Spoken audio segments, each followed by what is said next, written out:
29/3/2025 சனி பயிற்சி.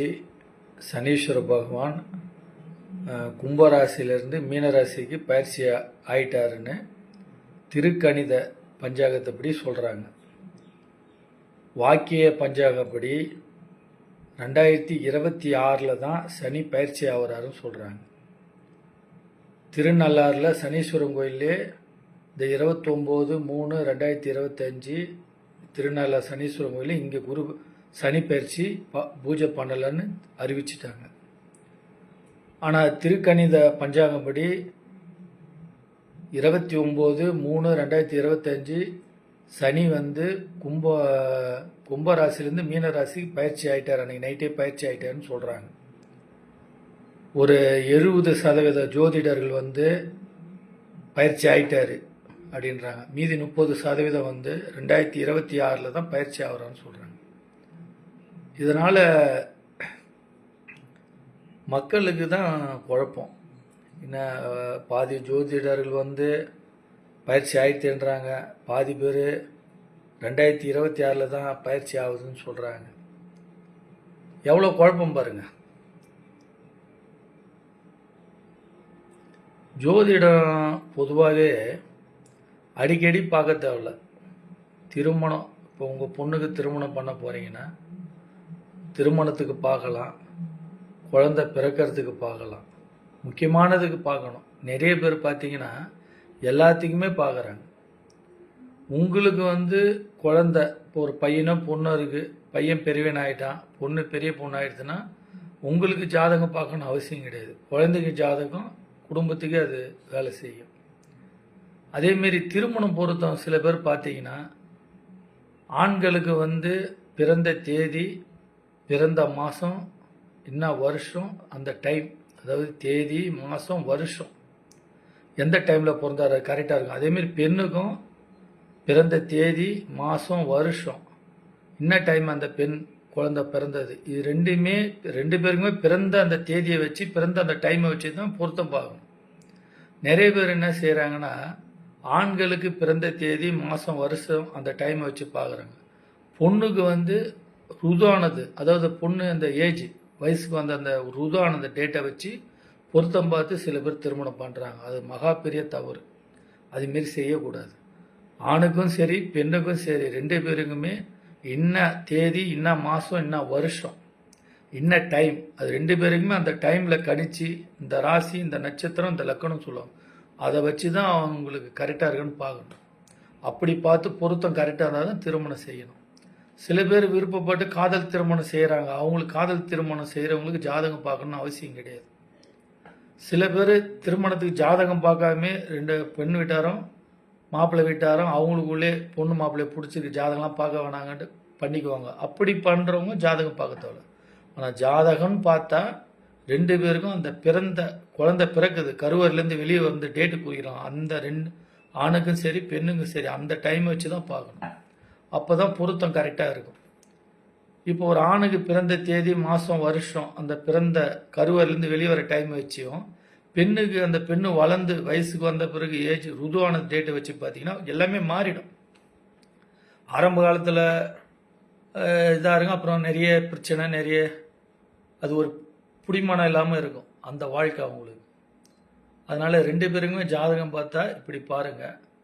ஜோதிடம் எல்லாத்துக்கும் பார்க்கணும் அவசியம் கிடையாது. நீங்கள் ஒரு தாய் தந்தைக்கு செய்ய வேண்டிய கடமை, ஃபேமிலிக்கு என்ன மனைவிக்கு செய்ய வேண்டியது, குழந்தைங்களுக்கு செய்ய வேண்டிய கடமை, இதெல்லாம் செஞ்சுக்கிட்டு உங்களால் இயன்ற தர்மம். ஒரு நாளைக்கு ஒருத்தருக்கு பசியாரவர்கள் ஒரு வேளை உணவு, இல்லை காலபைரவர் உங்கள் எதிரிட்ட ஜீவனுக்கு பசுமாட போகிற அதுக்கு ஒரு அவுத்திக்கீரை, இல்லை காலபைரவர் தெருநாய் இருக்குல்ல அதுக்கு ஒரு பிஸ்கெட் பாக்கெட்டு கொடுக்கறது. இல்லை நிறைய பேர் பிளாட்ஃபார்மில் பார்த்தீங்கன்னா இப்போ யார் உணவு கொடுப்பாங்கன்னு பிளாட்ஃபார்மில் இருப்பாங்க, அவங்களுக்கு ஒரு வேளை உணவு. இப்போ தர்மகாரியை நீங்கள் செஞ்சுக்கிட்டு தாய்க்கு தந்தைக்கு செய்ய வேண்டியது, குடும்பத்துக்கு செய்ய வேண்டியது செஞ்சுக்கிட்டு தர்மகாரியை நீங்கள் செய்துட்டு இருந்தாவே உங்களுக்கு இருக்கிற பிரச்சனை எல்லாம் தானாகவே சரியாகும். ஜோதிடத்தை நம்ம நிறைய பேர் பார்த்தா ஜோதிடத்துக்கே நிறைய செலவு பண்ணுறாங்க, ஆயிரக்கணக்கான செலவு பண்ணி தொட்டதுக்கெல்லாம் ஜோதிடம்.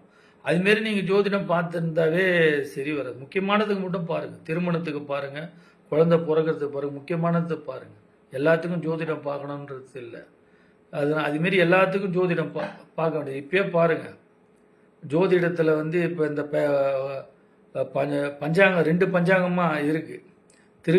திருக்கணித பஞ்சாங்கம் பயிற்சி ஆயிடுச்சுன்னு சொல்லிட்டாங்க. எங்கள் கும்பத்துலேருந்து மீனத்துக்கு போயிட்டார். தேதி 29/3/2025 நைட்டே 10 மணிக்கு ரீச் ஆகிட்டு போயிட்டாருன்ட்டாங்க.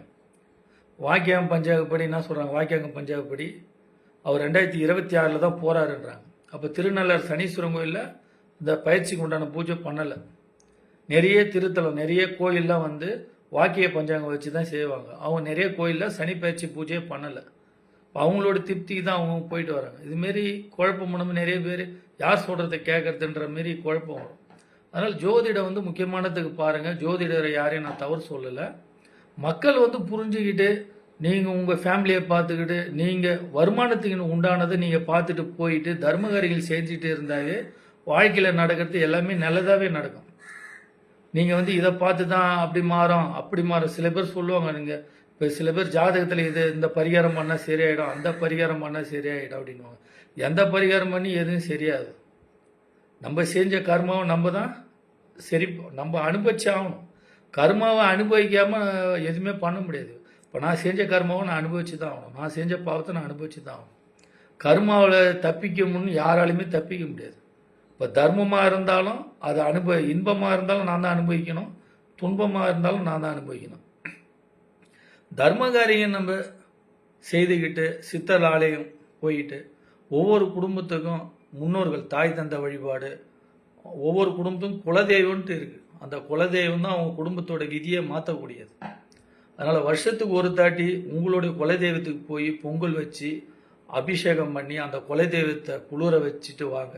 உங்கள் வாழ்க்கையே உங்கள் விதியே அந்த குலதெய்வம் மாற்றும். ஒவ்வொரு குடும்பத்துக்கும், இந்துக்களுக்கு சொல்கிற வேறு யாருக்கும் சொல்ல, இந்து குடும்பத்துக்கு ஒவ்வொரு குடும்பத்துக்கும் குலதெய்வம்னு இருக்கும். முன்னோர்கள் அவங்க அம்மா அப்பா அதை சொல்லியிருப்பாங்க, இதான் நம்ம குலதெய்வம்.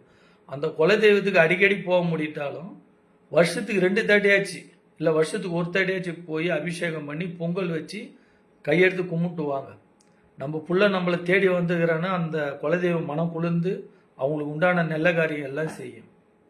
அதனால் உங்கள் குலதெய்வத்தை கும்பிடுங்க. உங்களுடைய முன்னோர்கள் அம்மா அப்பா ஆயா தாத்தா உங்களோட முன்னோர்களை வழிபடுங்க. அமாசைப்படுங்க, முன்னோர்களை வழிபடுங்க, தர்ம காரியம் செய்யுங்க. இதை செஞ்சுட்டு இருந்தாவே நடக்கிறது எல்லாமே நல்லதாகவே நடக்கும்.